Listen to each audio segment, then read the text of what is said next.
আমি জিৎ। আর আমি Arpita. Jeet and অর্পিতার cooking চ্যানেলে আপনাদের সবাইকে স্বাগত। আমরা আপনাদের সাথে শেয়ার করতে চলেছি বাঙালির খুবই প্রিয় একটা খাবার, সেটা হচ্ছে পালং শাকের চচ্চড়ি। তো এই পালং শাকের চচ্চড়ি করতে কী কী উপকরণ লাগে একবার দেখে নেব। তো সবার প্রথমে আমি এখানে সবজি নিয়েছি। সবজির মধ্যে নিয়েছি বেগুন, আলু, কুমড়ো, শিম আর নিয়েছি বিনস। আপনারা চাইলে এখানে আরও কিছু সবজি অ্যাড করতে পারেন। আর এখানে নিয়ে নিয়েছি টমেটো কুচি। এখানে নিয়েছি 5 ফোড়ন, শুকনো লঙ্কা, তেজপাতা আর ভেজে রাখা বড়ি নিয়েছি। আর এখানে নিয়েছি কুচিয়ে রাখা পালং শাক। এবার আমরা রান্নাটা শুরু করব। কড়াইতে দেখতেই পাচ্ছেন তেলটা গরম হয়ে গেছে। ফোড়নে 5 ফোড়ন, শুকনো লঙ্কা, তেজপাতা দিয়ে দিলাম। এবার এটাকে ভালো করে ভেজে নিতে হবে। দেখতেই পাচ্ছেন খুব ভালো মতন ভাজা হয়ে গেছে। এবার আমরা সব সবজিগুলো একে একে তেলের মধ্যে দিয়ে দেবো। শীতকালীনই সব সবজি দিয়ে এই পালং শাক বানালে কিন্তু খেতে দারুণ লাগে। আর এই পালং শাকের পুষ্টিগুণও কিন্তু খুব বেশি। তো আপনারা কিন্তু এই পালং শাকটা শীতকালীন সব সবজি দিয়ে বাড়িতে বানিয়ে ফেলতে পারেন এবং খেতেও সবার কিন্তু খুবই ভালো লাগবে। তো সব সবজি আমি দিয়ে দিয়েছি। এখন কুচিয়ে রাখা শাকগুলো আমি দিয়ে দেবো। তো শাকগুলো আমি সব দিয়ে দিয়েছি। এখন নুন আর হলুদ আর লঙ্কার গুঁড়ো আমি দিয়ে দেবো।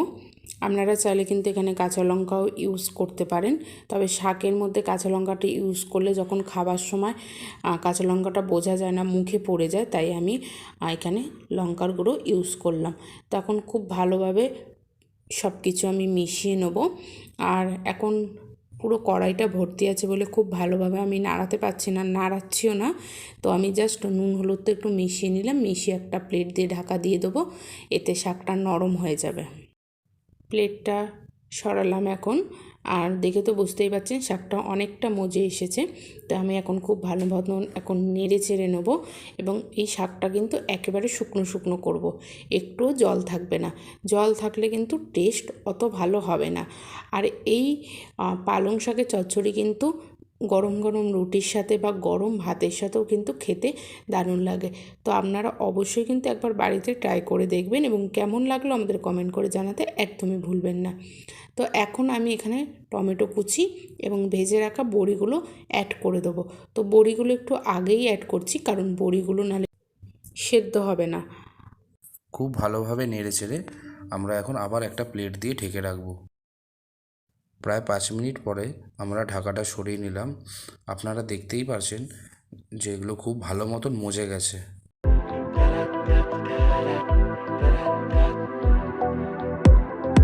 Take your time with me. You know I've been hurt before. আর রুটির সাথে খেলে এই তরকারিটা একটু মিষ্টি মিষ্টি ভালো লাগবে। তবে যদি ভাতের সাথে খান তাহলে কিন্তু মিষ্টির পরিমাণটা অল্প কমিয়ে দেবেন, কিন্তু মিষ্টি দিতেই হবে। তো আমি এখন একটু সামান্য চিনি অ্যাড করে দিচ্ছি। আমরা যেহেতু ভাতের সাথে খাবো তাই অল্প পরিমাণেই চিনি দিলাম। আপনারা আপনাদের পরিমাণ মতন বুঝে চিনি অ্যাড করবেন। তো এখন খুব ভালো মতন আমি চিনিটা মিশিয়ে নেবো। মিশিয়ে নিয়ে খুব ভালো মতন নেড়ে চেড়ে নেবো। Take your time with me. You know I've been hurt before. I won't fall so easily. আপনারা তো দেখে এখন বুঝতেই পারছেন পালং শাকটা পুরোপুরি হয়ে গেছে। এটা এখন সার্ভ করার জন্য পুরোপুরি রেডি। আপনারাও এইভাবে খুব সহজেই বাড়িতে বানিয়ে ফেলতে পারেন পালং শাকের চচ্চড়ি।